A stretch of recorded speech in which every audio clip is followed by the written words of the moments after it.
everyone. Today we will discuss coordination compounds. Coordination compound जो chapter है ये बहुत ज़्यादा इम्पॉर्टेंट है। 12th क्लास से स्टार्ट हो जाता है, 12th क्लास का है आपका। उसके बाद आप बीएससी में भी पढ़ते हो, एमएससी में भी पढ़ते हो, आप कोई भी कॉम्पिटिटिव एग्ज़ाम की तैयारी करते हो तो उसमें भी इससे भर भर के क्वेश्चंस आते हैं। ठीक है, अगर आप मेरे चैनल पे नए हैं तो प्लीज़ लाइक, शेयर, सब्सक्राइब और बेल आइकन दबाना ना भूलें। Now let's start today's topic coordination compound. Coordination compound सबसे पहले तो आपको पता होना चाहिए कि कोऑर्डिनेशन कंपाउंड्स को आइडेंटिफाई कैसे किया जाता है। कोऑर्डिनेशन कंपाउंड्स को आइडेंटिफाई कैसे करते हैं, सबसे पहले आप इसकी डेफिनेशन देखो। Coordination compound are those addition molecular compounds which retain their identity in solid state as well as dissolve state. दो स्टेट्स होते हैं, आपको स्टेट्स का पता ही है, स्टेट्स अलग अलग होती हैं। ठीक है, आपको स्टेट पता है। स्टेट आपका क्या क्या होता है आप बता सकते हैं, कोई भी स्टेट आपका, जैसे आपका सॉलिड हो गया, ठीक है, लिक्विड हो गया, ठीक है, और गैसियस में हो गया। लेकिन आप ये जो गैसियस जो कोऑर्डिनेशन कंपाउंड्स है ये आप कैसे आइडेंटिफाई करोगे?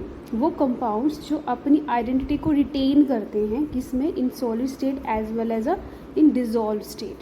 In these compounds, the central metal atom or ion is linked by ions or molecule with coordinate bond. ठीक है, with coordinate bond. अब हमने पहले भी मेरी प्रीवियस वीडियो में देखा होगा, हमने डिस्कस किया था आयनिक बॉन्ड के बारे में बात की थी, कोवलेंट बॉन्ड की बात की थी, कोवलेंट बॉन्ड की बात की थी।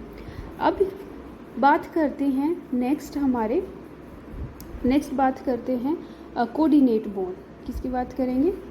Coordinate bond. कोऑर्डिनेट जो बॉन्ड होता है वो प्रेजेंट होता है किसमें? जो कोऑर्डिनेशन कंपाउंड्स होते हैं। ठीक है, कोऑर्डिनेशन कंपाउंड्स होते हैं। अब इसमें क्या होता है, जो कोऑर्डिनेशन कंपाउंड्स होता है इसके एक तरह से हम कॉम्प्लेक्स को स्टडी करते हैं और उस कॉम्प्लेक्स में मान लो आपका ये कॉम्प्लेक्स है। ठीक है, इस कॉम्प्लेक्स के अंदर आप एक मेटल होता है, मेटल के साथ कुछ लिगेंड लगे होते हैं। ठीक है, अब लिगेंड कितने होंगे वो आपके ऊपर डिपेंड करते हैं, वो तो डिपेंड करते हैं, जैसे 4 भी हो सकते हैं, 6 भी हो सकते हैं, 3 भी हो सकता है, और जो लिगेंड्स है वो अलग अलग टाइप के भी हो सकते हैं। ठीक है, या तो सारे, जैसे Ml6 है, एक मेटल के साथ 6 लिगेंड लगे हुए हैं, 6 लिगेंड आपके सेम के सेम हैं। या ऐसे भी हो सकता है कि आपका एक मेटल है और जो लिगेंड है आपका 5 तो एक जैसे लिगेंड है और एक जो रह गया वो आपका अलग डिफरेंट लिगेंड है, उसको L- हमने लेट कर दिया। ठीक है, तो इस तरीके से हो सकता है। और एक और चीज़ इसमें है कि यहाँ पे एक मेटल और लिगेंड। अब बात आती है इनकी और बॉन्डिंग की बात करें मेटल और लिगेंड की। ठीक है, अब वो कैसे डिपेंड करेगा? सबसे पहले तो आपको पता होना चाहिए मेटल हम किसको लेंगे, लिगेंड कौन से होंगे। तो इसमें क्या होता है, एक जनरल सा आइडिया होता है कि जो डोनर होता है, डोनर कौन होगा? वो हमेशा क्या होगा? लिगेंड होगा। ठीक है, और मेटल कौन सा होगा? इलेक्ट्रॉन एक्सेप्टर, मतलब जिसके पास वेकेंट ऑर्बिटल होगा वही तो क्या करेगा? लिगेंड से अपने क्या करेगा? मेटल होगा।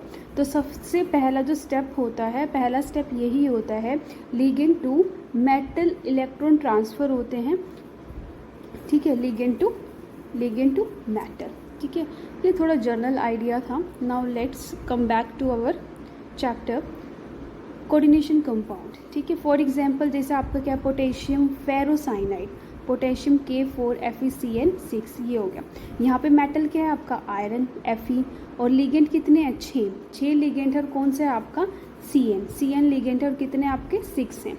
ठीक है, और ये आपका कॉम्प्लेक्स है, कोऑर्डिनेशन स्फीयर बोलते हैं इसको, जो ब्रैकेट लगी हुई है इसके जो बाहर है, ये अगर हम इसको पूरे को ब्रेक करते हैं, पूरे को ब्रेक करेंगे तो क्या होगा आपका?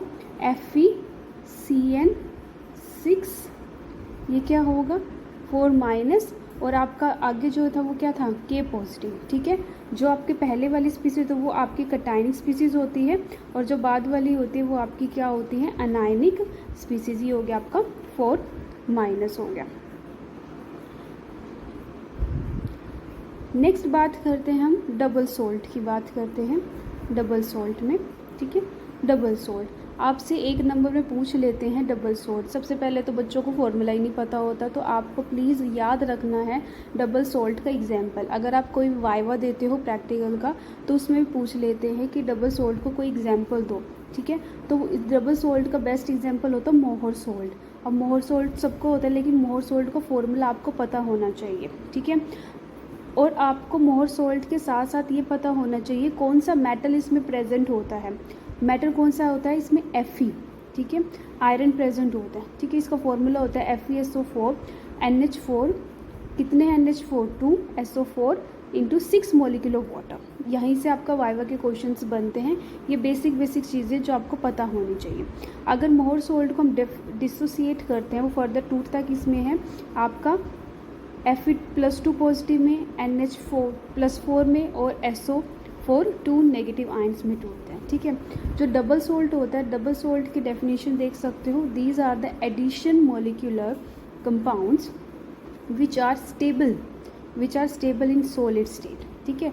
सॉलिड स्टेट में क्या होते हैं? स्टेबल होते हैं, रिएक्ट नहीं करते, but dissociate into constitute ion in a solution. लेकिन जैसे में किस सॉल्यूशन में आप इसको, जैसे डिस्टिल वाटर है उसमें आपने डाल दिया, उसमें क्या होना शुरू कर, डिसोसिएट होना शुरू हो जाता है मोहर सॉल्ट, ठीक है। Next is your vernier theory. Vernier theory is also very important. आपके बोर्ड के एग्जाम में सीधा आ जाता है कि राइट डाउन द पोस्टुलेट्स। इसके जो पोस्टुलेट्स हैं वो बहुत ज़्यादा इंपॉर्टेंट है। अगर आप थ्योरेटिकल वे उससे जाते हो, अगर कोई कॉम्पिटिटिव एग्जाम की तैयारी करनी है आपको, तो उसके लिए इसके पोस्टुलेट्स आपको पता होने चाहिए। लेकिन ये पता होना चाहिए वो काम कैसे करते हैं। जैसे एग्जाम्पल के थ्रू आपको कोई एग्जाम्पल दे दिया जाएगा और उसमें आपसे पूछ लिया जाएगा कि प्राइमरी वैलेंसी बताओ, इसमें सेकेंडरी वैलेंसी बताओ, ठीक है। तो अब चलो देखते हैं कि ये होता क्या है, ठीक है। वर्नियर थ्योरी होती क्या है, लेट्स स्टार्ट। वर्नियर थ्योरी क्या होती है, लेट्स स्टार्ट। अब देखो, वर्नियर थ्योरी वैसे तो इम्पोर्टेंट है भाई, ओके, आपको छोड़ने नहीं है, कोई भी एग्जाम हुआ पॉइंट ऑफ व्यू से।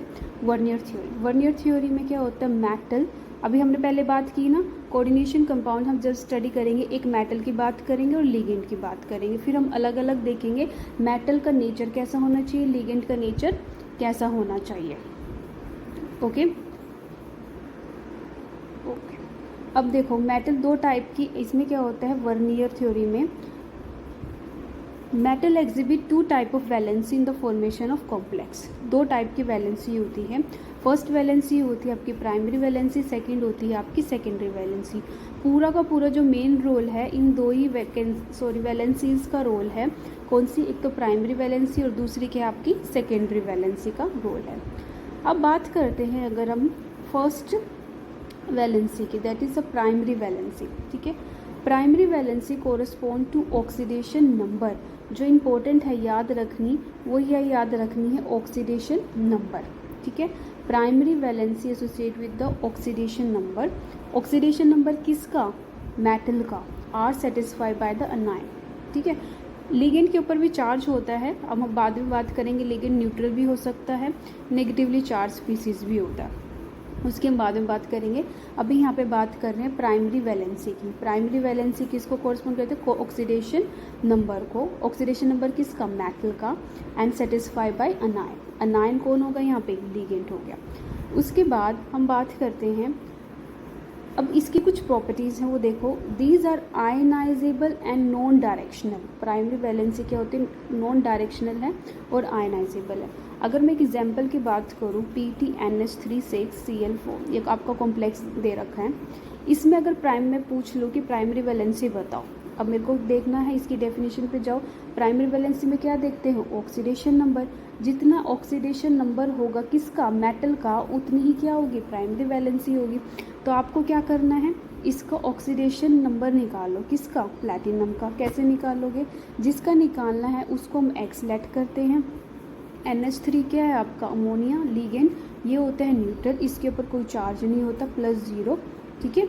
और 4 क्या है? क्लोराइड आयन, इसके ऊपर कैसा चार्ज होता है? -4 इज इक्वल टू क्या हो गया? ज़ीरो हो गया। ठीक है, तो ये क्या हो गया, x minus 4 is equal to zero, X is equal to क्या हो गया बेटे प्लस 4।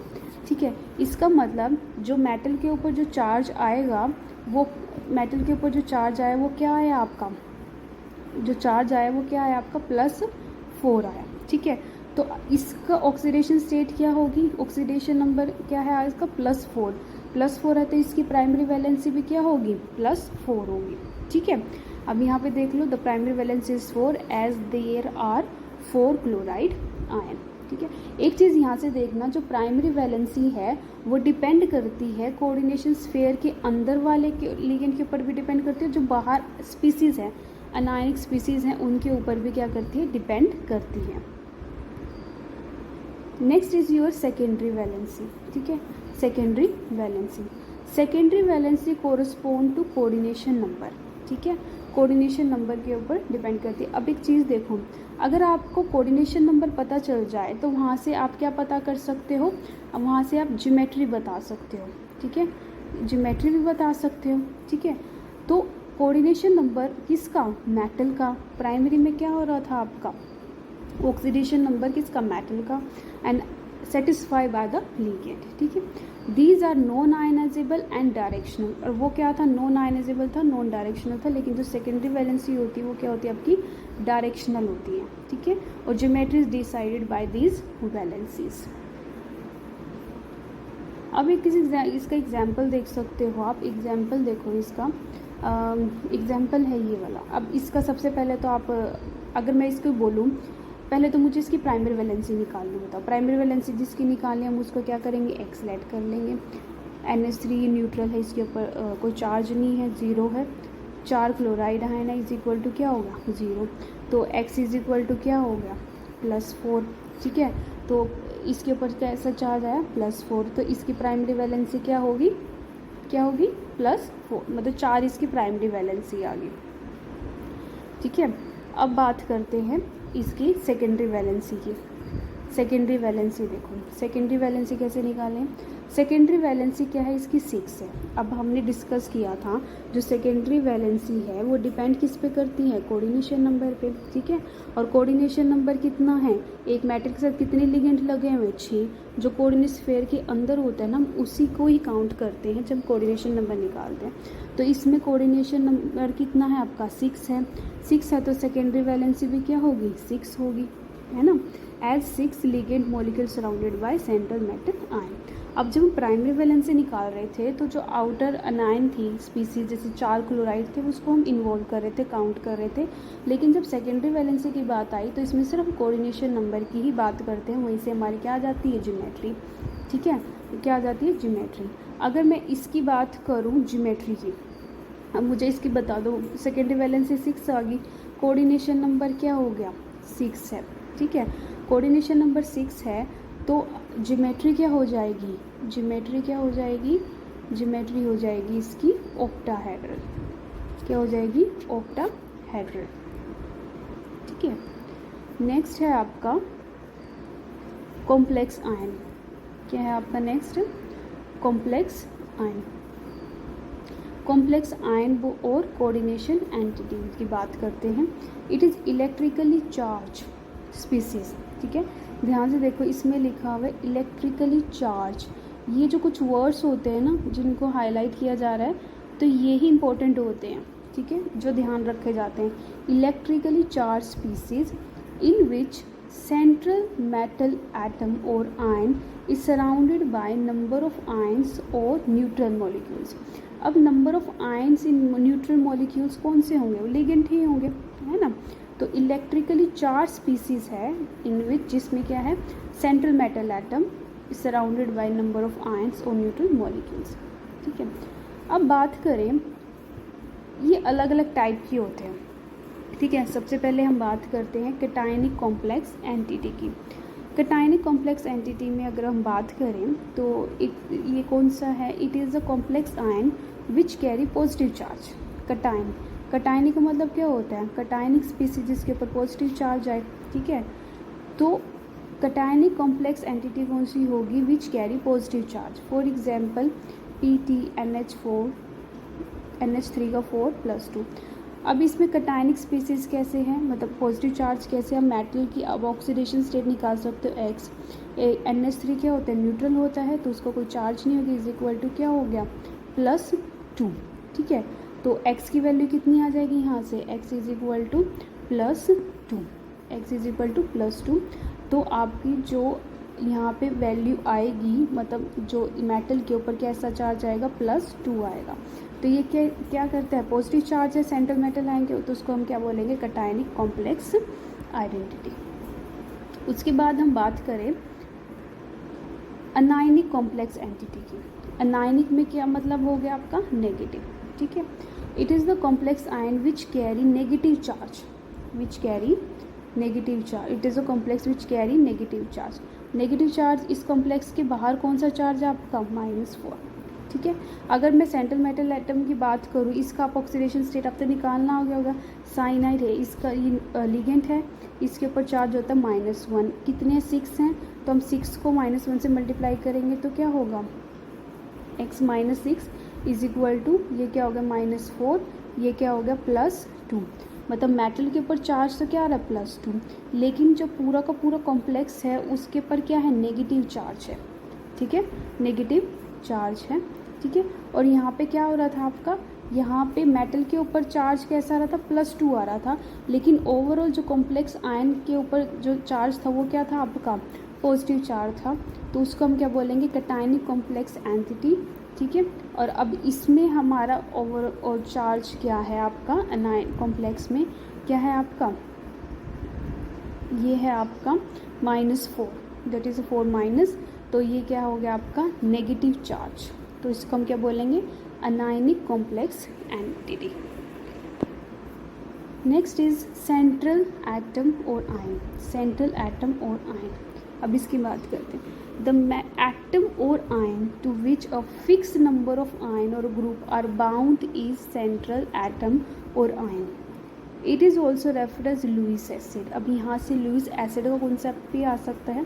एग्जाम्पल आपको दे रखा है, निकल, ये Ni जो है ये मेटल है, ये वाला निकल is a central metal atom. Okay, जो इस कॉम्प्लेक्स में खाली निकल है वो क्या करेगा, सेंट्रल मेटल एटम है, और बाकी जो साइड में है 2 क्लोराइड आयन हैं, 4 वाटर मॉलिक्यूल्स हैं, ये सारे एक्ट करेंगे आपके क्या, लिगेंड की तरह। It is generally transition element और इनर ट्रांजिशन एलिमेंट। अब एक चीज़ देखो, अब इसने बोला जो निकल है, निकल क्या है यहाँ पे, ट्रांजिशन एलिमेंट है, ट्रांजिशन मेटल है, आपने पढ़ा होगा। ठीक है, एक तो ये चीज़ है, ये सिर्फ ये बता रहा है, एक कॉम्प्लेक्स देगी सेंट्रल मेटल आयन को आइडेंटिफाई कर रहा है। उसके बाद एक कॉन्सेप्ट यहाँ से निकल के आता है लुईस एसिड का। आपने एसिड बेस पढ़ा होगा, सबसे पहले आपका एसिड वाला आरएस वाला कॉन्सेप्ट आता है, लेकिन हम वहाँ इतनी डीप में जाएंगे, हम बात करें लुईस एसिड की। लुईस एसिड में क्या होता है, आपको ध्यान क्या करना है, एसिड का मतलब लुईस एसिड, ए का मतलब क्या होता है, एक्सेप्टर। ठीक है, विच एक्सेप्ट द इलेक्ट्रॉन। ठीक है, इलेक्ट्रॉन हम बोल सकते हैं, इसको हम बोल देंगे electron acceptor, Lewis acid. Lewis acid हम क्या बोलेंगे, यह होता है इलेक्ट्रॉन एक्सेप्टर। क्या होता है, इलेक्ट्रॉन एक्सेप्टर। और जो लुईस बेस होता है वो क्या होता है, इलेक्ट्रॉन डोनर। ठीक है, अब जो इलेक्ट्रॉन एक्सेप्टर कौन है, लुईस एसिड कौन है, अगर इसकी बात कर रहे हैं हम, तो लुईस एसिड कौन है यहाँ पे, मेटल। क्योंकि मेटल क्या कर रहा है, metal act as a Lewis acid. क्यों, क्योंकि ये क्या कर रहा है, इलेक्ट्रॉन एक्सेप्ट कर रहा है। एक्सेप्ट किससे कर रहा है, from the ligand, from the ligand. किससे कर रहा है, लीगेंड, लीगेंड से मेटल जा रहे हैं, इलेक्ट्रॉन ट्रांसफर हो रहा है, तो जो मेटल एक्ट करेगा लुईस एसिड, और ये एक्ट करेगा एज अ लुईस बेस वाला कॉन्सेप्ट लगेगा। ठीक है, उसके बाद ये हो गया, इस यहाँ पे हमने आइडेंटिफाई कर दिया, कॉम्प्लेक्स गिवन है आपका, आप देख सकते हो। अब ये देखो, अब पूरा का पूरा है, इसको अच्छे से स्टडी कर सकते हैं। कॉम्प्लेक्स आयन दे रखा है, CO क्या है यहाँ पे, कोबाल्ट है, ये आपको पता है, ट्रांजिशन एलिमेंट है CO कोबाल्ट। इसका जो एटॉमिक नंबर होता है, वो होता है 27। ठीक है, अच्छा, हम जब 3D एलिमेंट्स को स्टडी करते हैं तो वहाँ पे हम इसको पढ़ते हैं। अब इसकी बात करते हैं, यहाँ पे देखो CO क्या है, सेंट्रल मेटल आयन, और NH3 क्या है, यहाँ पे लीगेंड है, और ये 6 है, सर्कल बना रखा है, ये नंबर ऑफ लिगेंड है। नंबर ऑफ लिगेंड कितने हैं? 6। और जो 6 है वही क्या आपका कोऑर्डिनेशन नंबर। अगर मैं यहाँ से आपसे पूछूं कि मुझे इसमें प्राइमरी वैलेंसी बताओ, प्राइमरी वैलेंसी बताओ, आप बता सकते हो। प्राइमरी वैलेंसी किस पे डिपेंड करती है? ऑक्सीडेशन नंबर पे डिपेंड करती है। तो आप यहाँ पे निकाल सकते हो ऑक्सीडेशन नंबर किसका? CO का। X ये न्यूट्रल होता है 0 इज इक्वल टू +3, ठीक है। तो कोबाल्ट के ऊपर चार्ज कितना आया? +3। तो प्राइमरी वैलेंसी जो है, प्राइमरी वैलेंसी कितनी होगी? +3। तो प्राइमरी वैलेंसी इसमें +3 है। अगर मैं बात करूँ सेकेंडरी वैलेंसी की, सेकेंडरी वैलेंसी किस पे डिपेंड करती है आपकी? सेकेंडरी वैलेंसी किस पे डिपेंड करती है आपकी? कोऑर्डिनेशन नंबर पे, ठीक है। अब कोऑर्डिनेशन नंबर यहाँ पे दिख रहा है कितना है? 6 है। तो सेकेंडरी वैलेंसी कितनी है यहाँ पे? 6 है। सेकेंडरी वैलेंसी कितनी होगी यहाँ पे? 6 है। चलो अब इसमें आ जाते हैं। तो ये बात वैसे तो हो चुकी है डिस्कस, लेकिन देख लो अब इसमें क्या, ये क्या सेंट्रल मेटल आयन है, ये लिगेंड है, और ये 6 या कोऑर्डिनेशन नंबर, इन सबको मिला के आपका एक कॉम्प्लेक्स बनता है। इसको मिला के एक आपका कॉम्प्लेक्स बनता है। नेक्स्ट हम बात करते हैं लिगेंड की, और लिगेंड के टाइप्स की हम बात करेंगे। लिगेंड्स क्या होते हैं? Electron donating species. जैसे अभी हमने बात की थी प्रीवियस, अभी हमने बात की कि जो मेटल है, मेटल एक्ट करता है लुईस एसिड की तरह, ठीक है। और जो लिगेंड है वो बात करता है कैसे? लुईस बेस की तरह। लुईस बेस क्या होता है? इलेक्ट्रॉन डोनर, ठीक है। अब हम जब लिगेंड को स्टडी करेंगे तो हम वहाँ पे इलेक्ट्रॉन डोनर की ही बात की जाएगी। अब देख सकते हो ligands is electron donating species, ठीक है। अब हम अलग अलग जो लिगेंड स्टडी करेंगे उसमें देखेंगे कि इलेक्ट्रॉन डोनेटिंग स्पीसीज तो होता है लिगेंड, लेकिन इलेक्ट्रॉन कितने डोनेट करेगा? 1 इलेक्ट्रॉन डोनेट करेगा, 2 करेगा, या मल्टी इलेक्ट्रॉन डोनेट करेगा, वो अलग अलग डिपेंड करता है आपका, ठीक है। हम स्टडी करेंगे अभी। तो अभी चलो स्टार्ट करते हैं लिगेंड्स की बात। Ligand is an electron donating species, ion भी हो सकता है, मॉलिक्यूल हो सकता है। कंडीशन क्या है यहाँ पे? Bound to central atom in the coordination entity. Coordination entity की हम बात कर चुके हैं। अब जो लिगेंड्स हैं वो आपके चार्ज भी हो सकते हैं, न्यूट्रल भी हो सकता है। अभी हमने एग्जाम्पल की बात की, जैसे NH3, अभी हम ऑक्सीडेशन स्टेट निकाल रहे थे। NH3 ये कौन सा होता है? न्यूट्रल। ये कौन सा आपका? न्यूट्रल स्पीसीज, ठीक है। और क्लोराइड आयन ये कौन से आपकी? अनायनिक लिगेंड हो गए, ठीक है। तो आपका चार्ज भी हो सकता है और न्यूट्रल भी हो सकता है। अगर मैं बात करूँ next, ligands are of the following type. सबसे पहले बात करते हैं यूनिडेंटेट की। यूनिडेंटेट लिगेंड को ही हम बोलते हैं मोनोडेंटेट लिगेंड, ठीक है। मोनोडेंटेट लिगेंड बोला जाता है। अब देखो, it is a ligand which has 1 donor side. अब यूनि का मतलब होता है, जैसे हम मोनोडेंटेट बोलते हैं, मोनो का मतलब क्या होता है? 1, मतलब सिंगल, ठीक है। It is a ligand which has 1 donor side, that is ligand bound to metal ion through a single donor side, if for example H2 और NH3। H2O वाटर, आप इसकी स्ट्रक्चर ड्रॉ कर सकते हो, H2O, ठीक है। आपको पता है इसकी स्ट्रक्चर तो सबको पता होती है, 2 लोन पेयर होते हैं। और एक बात और ध्यान रखना, एक लोन पेयर में 2 इलेक्ट्रॉन होते हैं, ठीक है। अब ये देख,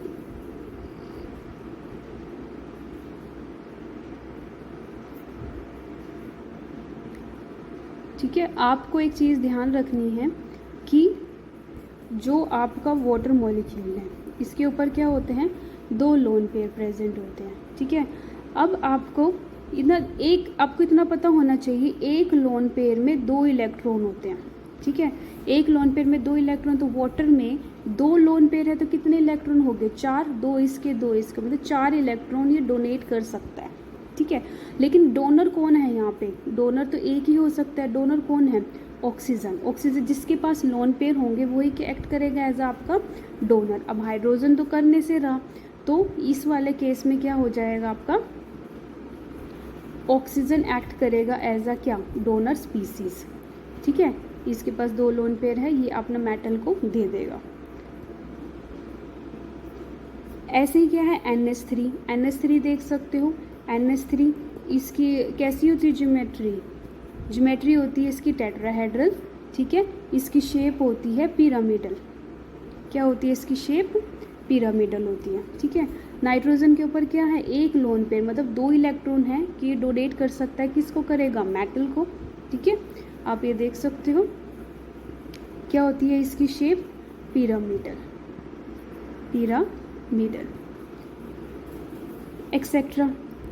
अब देखना नेक्स्ट कुछ लीगेंड्स है, कुछ एग्जांपल्स मैंने डाले हैं यहाँ पे मोनोडेंटेट लीगेंड की, जैसे आयोडाइड आयन हो गया, वाटर हो गया। मतलब मोनोडेंटेट का मतलब है देने वाला एक हो। अब इसमें वाटर में क्या है, एक ऑक्सीजन ही है जो अपने इलेक्ट्रॉन दे सकता है, किसको, मेटल को।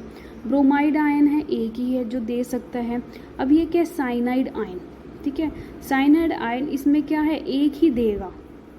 Chloride ion, ammonia, fluoride ion, thiocyanate, इसको हम स्टडी करेंगे बाद में। ये एग्जाम्पल आपका इम्पोर्टेंट है, ये हम जब एम्बिडिएंट वाला पढ़ेंगे ना तो उसको उसमें देखेंगे इसको, ठीक है। एम्बिडिएंट वाला ये इम्पोर्टेंट है, वहाँ पे बताऊंगी। इसमें क्या नाइट्रोजन भी दे सकता है और सल्फेट भी दे सकता है, लेकिन कंडीशन क्या है, एक टाइम पे एक ही देता है, ठीक है। वो डिपेंड करता है कि मेटल किससे लगा हुआ है, मेटल किससे अटैच है। मेटल अगर नाइट्रोजन से अटैच है तो यहाँ पे क्या होगा, नाइट्रोजन ही देगा मेटल को। अगर सल्फर से अटैच है तो सल्फर ही देगा मेटल को इलेक्ट्रॉन, ये नहीं देंगे, ठीक है। नेक्स्ट है आपका bidentate ligand. Bidentate it is a ligand which have 2 donor side, जिसके पास 2 डोनर, जैसे मोनोडेंटेट में क्या हुआ, ओनली 1 डोनर साइड है। बायोडेंटेट में क्या है आपका 2 डोनर साइड्स है। एग्जाम्पल हम देख सकते हैं ऑक्जेलेट आयन की, ऑक्जेलेट आयन C2O4 2-, ठीक है। अब ये देखो यहाँ पे आपके जो 2 ऑक्सीजन हैं इनके ऊपर नेगेटिव चार्ज है, तो ये आपने इलेक्ट्रॉन दे देगा किसको, मेटल को, ठीक है। तो ये एक्ट करेगा एज आपका, कैसे एक्ट करेगा आपका, एज अ बायोडेंटेट लिगेंड, एक्ट करेगा एज एन बायोडेंटेट लिगेंड। नेक्स्ट है आपका पॉलीडेंटेट लिगेंड। पोली का मतलब क्या होता है, पोली का मतलब होता है मैनी, एक से ज़्यादा। अब हमने एक भी देख लिया, 2 भी देख लिया भाई।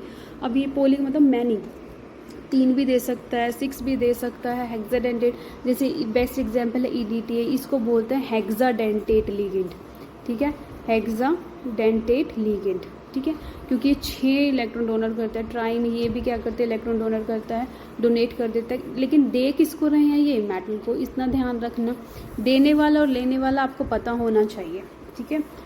अब देखो पॉलीडेंटेट लिगेंड की बात करते हैं। The ligand having more than 1 donating site, ठीक है, देने वाला एक से ज़्यादा होनी चाहिए, और नंबर ऑफ लोन पेयर, या तो साइड ज़्यादा हो या number of lone pair of electron ज़्यादा होने चाहिए, ठीक है, एक से ज़्यादा, are collective known as polydentate ligand. For example EDTA की आपको पता होना चाहिए, ये बहुत इंपॉर्टेंट है। EDTA ये ना आपका कोई प्रैक्टिकल वाइवा हुआ उसमें आपसे इसकी फुल फॉर्म पूछ सकते हैं, इसकी स्ट्रक्चर पूछ सकते हैं, ठीक है, इसकी स्ट्रक्चर पूछेंगे आपसे, और इसमें पूछ लेंगे कि ये हेक्साडेंटेट बोलते हैं इसको, हेक्साडेंटेट लिगेंड बोलते हैं।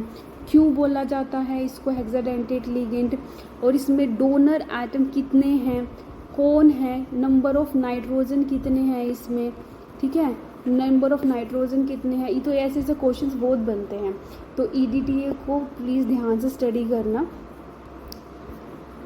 ये आपको कॉम्पिटिटिव एग्जाम में पूछ सकता है, गेट में, नेट में, वहाँ काफ़ी बार पूछा जाता है इससे क्वेश्चन, EDTA पूछ लेता है, 2 नंबर पूछ लेता है। अब नेक्स्ट देखो कुछ एग्जांपल्स है ये पॉलीडेंटेट लिगेंड की। एक तो ये ट्राइन के, जो भी मैंने लिखा होता पीछे ट्राइन, ठीक है, ट्राइन, ट्राई का मतलब क्या होता है 3, ठीक है। अब यहाँ पे कितने नाइट्रोजन है, 1 2 3, और हर एक नाइट्रोजन के ऊपर क्या है, एक लोन पेयर प्रेजेंट होता है, ठीक है, ये तो आपको पता ही है। नाइट्रोजन के ऊपर क्या है, लोन पेयर प्रेजेंट है, और यहाँ पे बीच में मतलब मेटल हो, तो मेटल को ये क्या करेगा, अपने इलेक्ट्रॉन्स दे देगा, तो एक्ट करेगा एज अ पॉलीडेंटेट लिगेंड। अब ये EDTA, अब देखो EDTA की फुल फॉर्म आपको पता होनी चाहिए, क्या है, इथाइलिन डाईअमीन टेट्रा एसीटेट। एसीटेट कितने हैं, 4, डाईअमाइन, अमाइन कितने हैं, 2, ठीक है।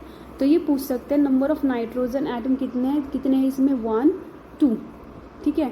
तो ये क्या हो गया, डोनर कौन हो गया, नाइट्रोजन वाले ही कर रहे हैं, ठीक है। डोनर कितने, नाइट्रोजन। अब इसमें पूछ सकता है कितने नाइट्रोजन आपके, 2 हैं। बाकी कौन बच गया आपका, एसीटेट। ये अनायनिक फॉर्म में लिखा, तो अनायनिक फॉर्म में यहाँ पे भी क्या करता है, इलेक्ट्रॉन्स आपके डोनेट होते हैं। तो हेक्साडेंटेट हो जाता है ना, 1 2 3 4 5 6, तो इसलिए हम इसको क्या बोलते हैं, हेक्सिक्स तरह से आपका क्या कर रहा है, डोनेट कर रहा है, तो इसलिए इसको हम क्या बोल देते हैं, hexadentate ligand. Hexadentate ligand, hexadentate ligand है जिसमें क्या है आपका 2 तो नाइट्रोजन है डोनर, और 4 क्या है आपका एसीटेट। एसीटेट के ऑक्सीजन से आपके इलेक्ट्रॉन मतलब मेटल की तरफ, मेटल के पास जा रहे हैं, ठीक है, आप देख सकते हो।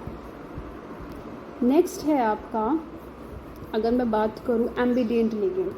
एम्बिडेंट लिगेंड, एम्बिडेंट लिगेंड में क्या होता है, लिगेंड्स वो लिगेंड्स होते हैं which have more than 1 potential donor side for bond formation, but at a particular time only one of them takes part in formation. ये बोल रहा है कि डोनर साइड तो एक से ज़्यादा हो सकती हैं, जैसे SCN है, ठीक है, डोनर साइट एक से ज़्यादा हो सकते हैं, लेकिन एक टाइम पे एक ही इलेक्ट्रॉन डोनेट करेगा, ये नहीं कि दोनों के दोनों करेगा।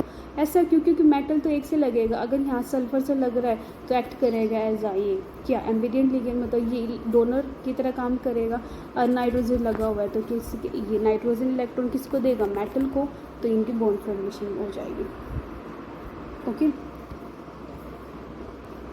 नेक्स्ट अगर एग्जाम्पल की बात करूँ मैं, SCN, ठीक है। SCN को हम एक चीज़ का ध्यान रखना, बच्चे इसमें बहुत ज़्यादा कंफ्यूज करते हैं, एक तो होता है HCN, ठीक है, और एक होता है NCS, ठीक है। तो इसमें यहाँ पे देखना कि इसको क्या बोलते हैं, जो SCN होता है उसको क्या बोलते हैं, थायोसाइनेट, और NCS जो होता है उसको बोलते हैं आइसोथायोसाइनेट।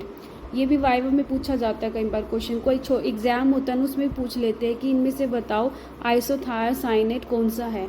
तो इसमें कंफ्यूज रहते हैं स्टूडेंट्स, काफ़ी सारे मिस्टेक, सिली मिस्टेक करते हैं, बहुत इजी क्वेश्चन होते हैं ये।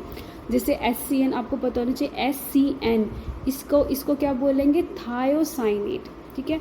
और जो NCS है इसको क्या बोलेंगे, आइसोथायोसाइनेट, आइसोथायोसाइनेट बोलेंगे इसको, आइसोथायोसाइनेट। अब जो थायोसाइनेट है ये क्या है, एम्बिडेंट लिगेंड है। क्यों, क्योंकि इसके पास 2 डोनर साइट है, 2 डोनर साइट, एक नाइट्रोजन एटम प्रेजेंट है और एक सल्फर एटम प्रेजेंट है, but only one of them take part in bond formation at a particular time, एक टाइम पे, ठीक है। अब जैसे मैंने बताया था, अगर मेटल के साथ सल्फर लगा हुआ है तो सल्फर यहाँ डोनर एटम हो गया। अगर नाइट्रोजन लगा हुआ मेटल के साथ तो क्या, nitrogen is a donor atom, उसको हम क्या बोल देंगे, आइसोथायोसाइनेट, आइसोथायोसाइनेट। नेक्स्ट है आपका chelating ligand. Chelating ligand, di और पॉलीडेंटेड लिगेंड। अब देखो चिलेटिंग लिगेंड की जब बात करते हैं ना तो हम ये देखते हैं जो लिगेंड होता है उसमें लिगेंड या तो डाई लेंगे, बाइडेंटेड लिगेंड लेंगे या पॉलीडेंटेड लिगेंड लेंगे, क्योंकि वहाँ पे क्या होता है, जितने ज़्यादा इलेक्ट्रॉन डोनेटिंग होगी एक चेन बनेगी, चिलेशन जिसको बोलते हैं। डाई और पॉलीडेंटेड लिगेंड कोजेस साइक्लाइजेशन, ठीक है, आप बना दे cyclisation around the metal atom which are known as chelate. एक साइकिल है जैसे साइक्लोपेंटाडाइन बन गया, ठीक है, साइकिल बना देते हैं जिसके उसको हम क्या बोलते हैं, चिलेट बोलते हैं। सच ligand uses 2 or more donor atom to bind a single metal ion, और एक मेटल होता है उससे बाउंड करते हैं, डोनर एटम एक से ज़्यादा हो जाते हैं, एंड उसी को हम क्या बोल देते हैं, चिलेटिंग लिगेंड, उसको हम क्या बोल देंगे, चिलेटिंग लिगेंड, ठीक है। अब देखो, more the number of chelate rings, जितनी ज़्यादा चिलेट रिंग्स होंगी उतनी ही ज़्यादा क्या होगी, स्टेबिलिटी ऑफ द कॉम्प्लेक्स होगा, ठीक है। More the number of chelating ring more the stability, यहाँ से भी कुछ अब क्वेश्चन पूछ जाता है कि जितनी ज़्यादा चिलेटिंग रिंग होगी कॉम्प्लेक्स स्टेबल होगा, अनस्टेबल होगा या कोई चेंज ही नहीं होगा। तो एक चीज़ का ध्यान रखना, जितनी ज़्यादा चिलेट रिंग्स होंगी ना उतना ही ज़्यादा आपका स्टेबल कॉम्प्लेक्स होगा, उतना ज़्यादा क्या होगा, स्टेबल कॉम्प्लेक्स बनता है। नेक्स्ट आपका stabilisation of coordination compound due to chelation is known as chelation effect, ठीक है, जिसकी वजह से जो हम ये बोल रहे हैं कि नंबर ऑफ चिलेट रिंग्स बन रही हैं, कॉम्प्लेक्स स्टेबल हो रहा है, ये जो अलग अलग फैक्टर्स लग रहे हैं। और इसमें चिलेशन ये टॉपिक जो बहुत ज़्यादा वाइड है, उसमें हम रिंग भी देखते हैं, 5 मेंबर की रिंग बन रही है, 6 की बन रही है, 3 की बन रही है, फिर इनमें हम कंपेरिजन करते हैं कौन सी ज़्यादा स्टेबल होगी। तो ये सारे जितने भी फैक्टर्स लगते हैं सबको मिला के, मतलब जो स्टेबिलिटी की तरफ लेके जाते हैं, उन सबको हम कौन से इफेक्ट्स बोल देते हैं, चिलेट इफ़ेक्ट बोल देते हैं। क्या बोल देते हैं, चिलेट इफ़ेक्ट। अगर मैं बात करूं किसकी, एग्जाम्पल ऑफ चिलेटिंग लिगेंड्स की, here are few example of chelating ligand. ठीक है, कुछ एग्जाम्पल्स हैं जिसकी हम बात करते हैं। सबसे पहले इथाइलिन डाई अमाइन, EN। अब जैसे कोई वाइवा का क्वेश्चन होता है, वही इंपॉर्टेंट है, आपको जितनी भी ये शॉर्ट फॉर्म है ना, आपको इनकी फुल फॉर्म पता होनी चाहिए। ठीक है, EN है, EN की full form ethylene diamine. देखो डाई का मतलब 2 नाइट्रोजन प्रेजेंट होंगे 100%। 2 नाइट्रोजन है तो 2 डोनर एटम प्रेजेंट हो गए, तो एक्ट करेगा एज अ क्या, चिलेटिंग लिगेंड की तरह एक्ट कर जाएगा। नेक्स्ट है एसिटाइल एसीटोन। एसिटाइल एसीटोन है, नंबर ऑफ ऑक्सीजन होंगे पक्का 1 से ज़्यादा, तो एक्ट करेगा एज अ चिलेटिंग लिगेंड। उसके बाद ethylene diamine tetraacetate, EDT, ये तो मैंने बताया ही, ये तो हेक्साडेंटेट होता है, तो ये तो आपका चिलेटिंग एजेंट 100% करेगा। ऑक्जेलेट की भी हमने बात की है ना, ऑक्जेलेट की भी बात की है। ऑक्जेलेट का क्या फॉर्मूला था, ऑक्जेलेट का फॉर्मूला क्या था, C2O4 2 माइनस, C2O4 2 माइनस। ठीक है, ये भी एक्ट करेगा क्या, 2 ऑक्सीजन है डोनर वाले, जिसके ऊपर नेगेटिव चार्ज आएगा, इलेक्ट्रॉन दे सकता है मेटल को, तो भी एक्ट करेगा एज अ क्या, चिलेटिंग लिगेंड की तरह एक्ट करेगा। अब बात आती है यहाँ से क्वेश्चंस कैसे पूछेगा, आपको कोई कॉम्पिटिटिव एग्ज़ाम हो या MCQ टाइप में आपका बोर्ड का पेपर हो या कहीं पे भी कोई क्वेश्चन पूछ ले, तो उसमें क्वेश्चन ऐसे पूछ सकता है कि आपको दे देगा, ऊपर लिख देगा कि 4 ऑप्शंस दे दिए, जैसे यही 4 ऑप्शन दे दिए और पूछा इनमें कि बताओ इनमें से कौन कौन से चिलेटिंग चिलेटिंग लिगेंड्स पे हैं, तो एक ऑप्शन और दे दो, ऑल ऑफ दीज। तो आप देख सकते हो चिलेटिंग लिगेंड कौन से हैं, ऐसे आइडेंटिफाई कर सकते हैं। इथाइलिन डाई अमाइन, डाई है और 1 से ज़्यादा है, एसिटाइल एसीटोन है, ऑक्सीजन ज़्यादा होंगे। EDT है, EDT का तो आंख बंद करके कर देना। ऑक्जेलेट एक्सेट्रा, ओ ये तो है ही, तो ऑल ऑफ दीज और आप इसको टिक कर देना। या बीच में इसमें कोई वाटर डाल दिया, H2 मॉलिक्यूल, मतलब आपको ऑप्शन डाल दिया, तो आपको पता है ये तो H2 हो गया, NH3 हो गया, ये सारे के मोनोडेंटेट है, तो ये एक्ट नहीं करेंगे एज अ चिलेटिंग लिगेंड, तो आपका वो ऑप्शन आपका आउट हो सकता है। नेक्स्ट है आपका chelating to a metal with 2 bonds. अब एग्जाम्पल की स्ट्रक्चर देख सकते हो, ट्राई मिथाइलिन डाईअमाइन। अब डाईअमाइन ये देखो 2 नाइट्रोजन आ गया, NH2, ये इलेक्ट्रॉन दे रहे हैं, मेटल के साथ 2 बॉन्ड बना रहे हैं। ठीक है, नेक्स्ट एसिटाइल एसीटोनेटो। एसिटाइल एसीटोनेट देखो ऑक्सीजन, ये अपने इलेक्ट्रॉन किसको दे रहे हैं, मेटल को दे रहे हैं। अब आपको पता है कि जो मेटल है, मेटल कैसे एक्ट कर रहा है, एज अ लुईस एसिड की तरह एक्ट कर रहा है, और ये मेटल एक्ट कैसे कर रहा है आपका, लुईस एसिड की तरह। और जो लिगेंड है ये डोनर है, तो एक्ट करेगा जो लुईस बेस की तरह। ठीक है, ये आपका। Thank you. If you like my video please like share subscribe. Thank you.